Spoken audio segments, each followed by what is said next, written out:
बहुत सब यह तर्क वितर्क कुतर्क करते रहते हैं भगवान के एरिया में कि अगर भगवान है तो हमें दिखाई क्यों नहीं पड़ते। क्या कारण है कि भगवान होते हुए बचपन से सुनते आ रहे हैं, अनंत जन्मों से यही सुन रहे हैं सब कि भगवान हैं, भगवान होते हैं, तो फिर दिखते क्यों नहीं। देखिए, बहुत ध्यान से सुनिए, भगवान का जो शरीर है वह 3 गुणों से बना हुआ है, सत्य, चित्त और आनंद। यह 3 गुणों से बनकर भगवान का शरीर बना हुआ है। आनंद स्वरूप भगवान है। और जितने मनुष्य हैं, जितने जीव हैं, इन सबों का शरीर बना हुआ है माया का, पंचभौतिक शरीर है। तो माया के शरीर का बना हुआ, जो माया के विकार से जो शरीर बना है, यह माया का चीज़ को तो दर्शन कर सकता है, माया का चीज़ को तो देख सकता है, लेकिन भगवान का शरीर दिव्य है, तो दिव्य देखने में असमर्थ है। यह दर्शन तभी संभव हो सकेगा जब भगवान स्वयं जीव पर कृपा करके, दया करके अपना ज्ञान इंद्रियें दे दे, अपना कर्म इंद्रियें दे दे, अपना मन बुद्धि समस्त इंद्रियों को अगर किसी भक्त को, किसी जीव को भगवान कृपा करके, कोई साधना से नहीं, भगवान स्वयं कृपा करके जिस जीव को अपना ज्ञान दे देंगे, जिस जीव को अपना दिव्य नेत्र देंगे, अपना दिव्य बुद्धि देंगे, तो गरुड़ पक्षी होकर भी भगवान को जान पाया, समझ पाया, देख पाया। कागभुसुंडी वो भी पक्षी, इन सबों ने भगवान का साक्षात दर्शन किए। और तमाम ऋषि मुनि अनंत सबों ने भगवान को देखा। तो साधारण मनुष्य का दर्शन तभी संभव है जब वो भगवान के शरण में जाए, मन से शरीर को भगवान के समक्ष, सामने भगवान का मूर्ति है, विग्रह है, और उनको साष्टांग प्रणाम करता है, रोज लेट गया, उससे कोई लाभ नहीं मिलेगा। मन, भगवान बार बार गीता में कहते हैं, ब्रह्म बिंदु उपनिषद में भी कहा गया, मनेव मनुष्यानाम कारणम बंध मोक्षयो, केवल मन ही कारण और बंधन का मोक्ष है, मन। और भगवान गीता में कहते हैं, अंत काले च मामेव स्मरण मुक्त्वा कलेवरम, मरते समय जो मेरा स्मरण करके अपने शरीर को त्यागेगा अर्जुन, वही मेरे धाम को आएगा, बाकी कोई नहीं आ सकता, कोई नहीं आ सकता।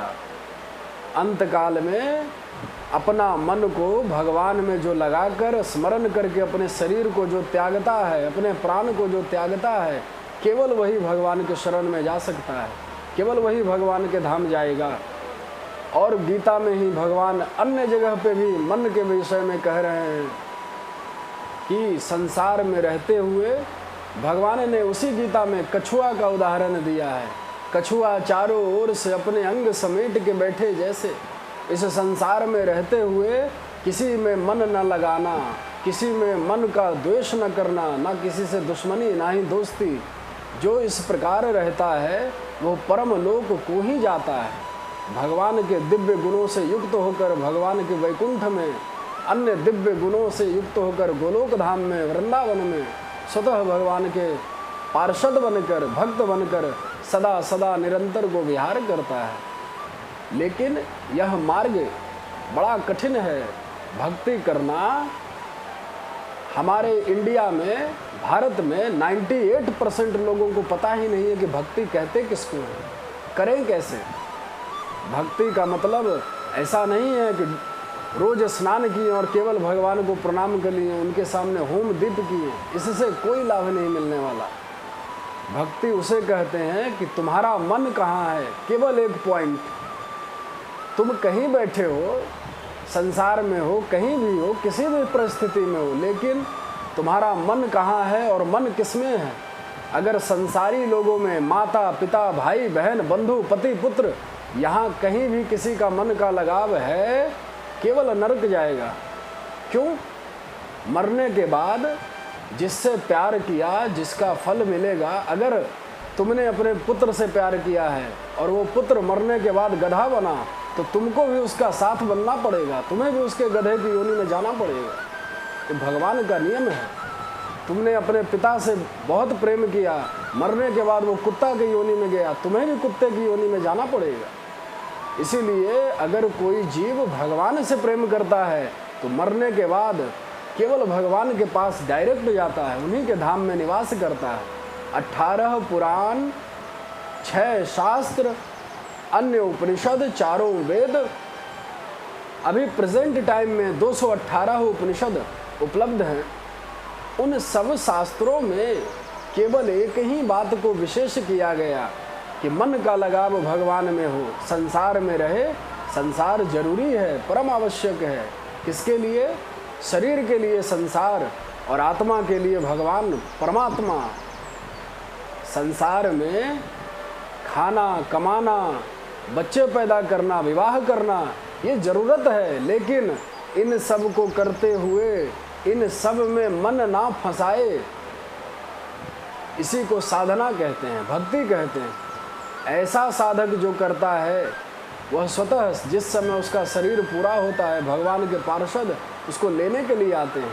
इसी का नाम साधना, इसी का नाम भक्ति। भक्ति इसे कहते हैं। ऐसा नहीं केवल भगवान को प्रणाम किए, व्रत किए, अनुष्ठान किए, उपवास किए, बस हो गया पूजा, ये नहीं है। इसे तो इंद्रियों की भक्ति कहते हैं। और इंद्रियों की भक्ति को भगवान कभी नोट नहीं करते, कभी नोट नहीं करते भगवान। भगवान केवल मन का प्रेम देखते हैं, मन का फल प्रदान करते हैं। मन को जीतना, इस पे काबू करना, मन को साधना अत्यंत दुष्कर कार्य है। कोई बलवान ही इस मन को जीत पाता है। जो जीव भगवान के शरण में हो जाएगा, पूरी तरह से भगवान के चरण को जो पकड़ लेगा मन से, वह इस माया से उत्तीर्ण हो जाएगा, पार हो जाएगा। और जो भगवान से दूर रहेगा तो पुनरपि जननम पुनरपि मरणम पुनरपि जननी जठरे शयनम, मतलब बार बार जन्म लेगा, बार बार मरेगा, बार बार जन्म लेगा, बार बार मरेगा। हर प्रकार के जीव के शरीर में जाएगा। गधा, कुत्ता, बिल्ली, सूअर, ऊंट, अनेक प्रकार के जीव जंतु उसको बनाना पड़ता है। मनुष्य योनि एक बार मिलता है। 84 लाख प्रकार का शरीर इसी भागवत महापुराण में बताया गया है। इसीलिए मैं साधकों से बार बार यही कहूँगा, संसार में रहते हुए देखिए भगवान राम इसी संसार में आते हैं। उन्होंने भी अपने माता पिता, भाई बहन, पत्नी, पुत्र सबको बनाए, लेकिन मन का लगाव किसी में नहीं किया। भगवान श्री कृष्ण जब आए तो आजकल के लोगों को क्या प्रेम करेगा कोई? भगवान श्री कृष्ण को प्रेम करती थी अनन्य गोपियाँ, करोड़ों गोपियाँ उन पे प्राण निछावर करती थी एक झलक पाने के लिए। लेकिन वही श्याम सुंदर भगवान अपने कर्तव्य को करने के लिए एक क्षण में उन सब गोपियों को त्याग कर द्वारिका चले जाते हैं। समस्त वृंदावन को छोड़कर वहाँ उनकी प्राण श्री राधा रानी, उनको त्याग कर वृंदावन छोड़कर उनको जाना पड़ता है। मन का लगाव कहीं नहीं। ऐसी माता यशोदा, जिन्होंने 56 भोग प्रारंभ ही किया है मैया ने। 8 समय भोजन ठाकुर जी को पवाती थी यशोदा माँ, इतना अतुल्य प्रेम करने वाली, उनको भी भगवान को त्यागना पड़ा। तो भगवान यह संकेत कर रहे हैं कि संसार में रहते हुए मन का लगाव कभी किसी में नहीं आने पाए। और सबसे पहला हम लोगों का अज्ञान, मूर्खता ये है कि हमने अपने आप को शरीर मान लिया, जबकि हम शरीर तो है नहीं। देखिए, जब आपका सिर दर्द करता है तो आप क्या कहते हैं कि हमारा माथा दर्द कर रहा है, हमारा सिर दर्द कर रहा है, मेरा सिर दर्द कर रहा है। तो वो कौन है जिसका सिर दर्द कर रहा है? वो कौन है जिसका हाथ दर्द कर रहा है? वो कौन है जो थक गया? वो कौन है जो मर गया? शरीर तो वहीं पड़ा हुआ है। तो ये है कौन? जब आप कहते हैं कि मेरा हाथ में दर्द हो रहा है, तो मेरा मतलब ये हाथ किसी का है। किसका हाथ है? आप ये तो नहीं कहते कि हम हाथ हैं, हम माथा हैं। आप कहते हैं कि मेरा सिर, मेरा बाल, मेरा देह। तो ये मैं कौन है? इसी का नाम जीवात्मा है। वही जीव भगवान श्री कृष्ण का अंश है। उस जीव को केवल भगवान के शरण में अगर डाला जाए तभी उसे आनंद मिलेगा, अन्यथा पूरे ब्रह्मांड में कहीं आनंद नहीं है। ये कंक्लूजन जो भक्ति करते हैं, गृहस्थ में भी आधा घंटा, पौन घंटा, 2 घंटा नाम जप करते हैं, तो इससे थोड़े देर के लिए आनंद तो मिल जाएगा, लेकिन आधे घंटे 2 घंटे भजन कर लेने से भगवान नहीं मिलने वाले, भगवत प्राप्ति नहीं होगी। 4 मैंने तो नियम बना दिया है सभी के लिए, आप सबों के लिए। 4 प्रकार का जो चीज़ कर लेगा उसे सहज ही भगवान की प्राप्ति होगी। नंबर 1, हरि गुरु में प्रेम हो, अनन्य प्रेम हो। हरि, भगवान और गुरु, इन दोनों के अलावा किसी और में प्रेम नहीं हो। क्यों? क्योंकि सब माया के अधीन हैं और ये दोनों शुद्ध हैं, तो इनमें जब प्रेम होगा तो हमारा मन शुद्ध होगा। समझे? जब हरि और गुरु का प्रेम हो। दूसरा, अनन्य हो, इन दोनों के अलावा और किसी से कभी प्रेम मन का लगाव न हो, अनन्य हो। तीसरा, निरंतर हो, एक क्षण के लिए भी हरि गुरु से मन हट ना पाए, भगवान से मन हट ना पाए, इसे निरंतर कहते हैं। और चौथा, निष्काम हो। निष्काम माने क्या? निष्काम का मतलब कभी उनसे, भगवान से कभी कुछ नहीं मांगना, इसे निष्काम कहते हैं। पत्नी मरे, पुत्र मरे, पिता मरे, शरीर रोगी हो, अनेक प्रकार के दुख आ जाएं, लेकिन भगवान से नहीं कहेंगे कि हमें ये चाहिए, हमें ठीक कर दीजिए, हमारे घर परिवार को सही कर दीजिए। ये सबसे टॉप क्लास का भक्त है जो केवल भगवान के मर्जी में ही अपना मर्जी रखता है, भगवान से कभी कोई शिकायत नहीं करता। भगवान देना भी चाहते हैं तो भी मना करता है। प्रहलाद जी से देख लीजिए, जब नरसिंह भगवान प्रकट हुए, उसके बाप हिरण्यकश्यपु का जब सीना को विदीर्ण कर दिए, पूरे सीना को फाड़कर नरसिंह भगवान जब हर प्रकार से प्रहलाद जी की रक्षा कर लिए, तो अपने गोद में बिठाकर प्रहलाद जी महाराज से नरसिंह भगवान कहते हैं, नारायण भगवान कहते हैं कि हे प्रहलाद, तुमने जब से हमारी भक्ति की है तब से अनेक प्रकार का तुम्हें दुख मिला, तुम्हारा पिता ही तुम्हें मारना चाहता है, इतना दुखी मेरे भक्त को हर प्रकार से सताया गया। तो मैं चाहता हूँ प्रहलाद कि तुम मुझसे कोई वरदान मांग लो। आज तक तुमने मुझसे कभी कुछ भी नहीं मांगा, इसलिए मैं चाहता हूँ कि प्रहलाद तुम मुझसे आज कुछ मांगो, मुझसे कुछ वरदान मांगो। तो प्रहलाद जी कहते हैं, बड़ा सोचने विचारने के बाद प्रहलाद जी जब ये बात जब सुने नरसिंह भगवान का, तो मन में सोचने लगे और नारायण भगवान नरसिंह भगवान से कहते हैं, प्रहलाद जी बड़ी सावधानी से सुनिए, सभी भक्तों के लिए मैं कह रहा हूँ। प्रहलाद जी कहते हैं कि हे प्रभु, आप जो ये मांगने को कह रहे हैं, तो हम कोई बिजनेस तो आपसे किए नहीं है, कोई व्यापार तो नहीं किए कि हम आपसे प्रेम करें तो आप हमसे कुछ मांगे, हम आपको कुछ दें, आप भी हमें कुछ दें। हम तो आपका दास हैं प्रभु, केवल आपकी सेवा करने में ही परम सुख महसूस करते हैं, परम आनंद मिलता है।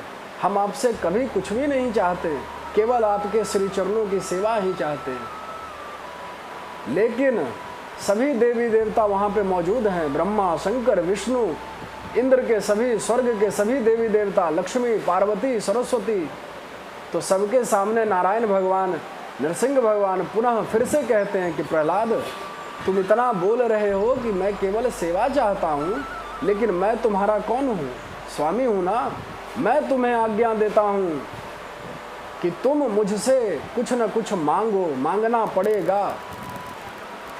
जब प्रहलाद जी महाराज इस प्रकार से नरसिंह भगवान को देखते हैं कि जिद कर रहे हैं भगवान कि मांगो ही, कुछ न कुछ मांगना पड़ेगा, तो बड़े ध्यान से सुनिए। तंग आकर प्रहलाद जी महाराज क्या कहते हैं? प्रहलाद जी महाराज ने कहा कि प्रभु, आप मुझे कुछ देना ही चाहते हैं, तो प्रभु मैं आपसे यह वरदान मांगता हूँ कि अभी तो मेरे मन में ऐसा नहीं है, आने वाले अनंत काल में मेरे मन में कभी यह विचार ही उत्पन्न न हो कि मुझे आपसे कुछ मांगना है, यह वरदान मुझे दे दीजिए। चुप हो गए। इतना सुनने के बाद नरसिंह भगवान का मुंह बंद हो गया, चुप हो गए नरसिंह भगवान। प्रहलाद जी जैसे ही कहें कि मुझे यही वरदान दे दीजिए कि आपसे कभी कुछ न मांगना पड़े, ऐसे भक्त वत्सल भगवान और उनके भक्त हैं श्री प्रहलाद जी महाराज। तो जो इस प्रकार निष्काम, कोई कामना नहीं भगवान से, केवल उनके सुख के लिए हर समय जो प्रयास करता है, भगवान सदा के लिए उस भक्त के, उस जीव के ऋणी हो जाते हैं, उसके कर्ज में आ जाते हैं। भगवान स्वयं उसके ऋणी होते हैं। नारद जी महाराज श्री कृष्ण भगवान से कहते हैं कि प्रभु, वृंदावन में, कि प्रभु ये पूतना आई थी आपको मारने के लिए। पूतना अपने स्तन में जहर को लगाकर आई थी कि इस बालक को दूध पिलाऊंगी और जहर जो लगा हुआ इससे उसकी मृत्यु हो जाएगी। आपने उसका विष को पान किया, ये बात सही है? ठाकुर जी कहते हैं बिल्कुल सही है। तो नारद जी महाराज कहते हैं कि उस पूतना को विष पीने के बाद, उसके प्राणों को पीने के बाद आपने उसे अपना लोक दे दिया, गोलोक धाम में वास दिया। ये सही है? भगवान कहते हैं यह भी सही है। नारद जी महाराज कहते हैं कि केवल पूतना को ही नहीं, पूतना के पूरे खानदान, भागवत में लिखा हुआ है सकुला। सकुला मतलब पूतना के पूरे खानदान को भगवान ने कल्याण कर दिया, अपना धाम में वास दिया, गोलोक धाम में। भगवान श्री कृष्ण कहते हैं कि हे नारद, आप जो कह रहे हैं सब बिल्कुल सत्य है। तो नारद जी महाराज कहते हैं बंधुओं कि जब एक राक्षसी को आप गोलोक धाम दे दिए अपना, तो जो यशोदा मैया आपको अमृत पिलाती है, अपना स्तन से दूध पिलाती है, उस यशोदा मैया को आप क्या दीजिएगा? और जो गोपियां हैं जो आपसे अनन्य प्रेम करती हैं, निरंतर निष्काम प्रेम करती हैं, अपने पति पुत्र को त्याग कर किसी की चिंता किए बिना, लोक लाभ की मर्यादा के बिना आपको अपना सब कुछ सर्वस्व मानकर आपसे प्रेम करती हैं, उन गोपियों को आप क्या दीजिएगा? तो यहाँ पे भी श्री कृष्ण भगवान चुप हो गए, कुछ नहीं बोल पाए। सिर को अपना नीचे कर नारद जी महाराज के सामने कहते हैं, ठाकुर जी क्या कहते हैं कि उन सब गोपियों का, यशोदा माता का मैं सदा सदा के लिए ऋणी रहूंगा, ऋणी रहूंगा। यह श्री कृष्ण भगवान कहते हैं। ऐसी भक्ति है भगवान की, जो भगवान को दास बना दे, उनको गुलाम बना ले, जैसे गोपियों ने बना लिया था। आप सब सुनते हैं ना, छछिया भर छाछ पे नाच नचायो, मट्ठे पे फीका मट्ठा, माखन पे छाछ पे, त्रिलोकाधिपति अनंत कोटि ब्रह्मांड नायक भगवान सर्वेश्वर श्री कृष्ण को नचवाया उन गोपियों ने। ये क्या है? ये अनन्य प्रेम का परिणाम है। भक्त जितना प्रेम करता है भगवान से, भगवान का नियम है, कानून है कि भगवान को उतना ही प्रेम करना पड़ेगा उस भक्त से।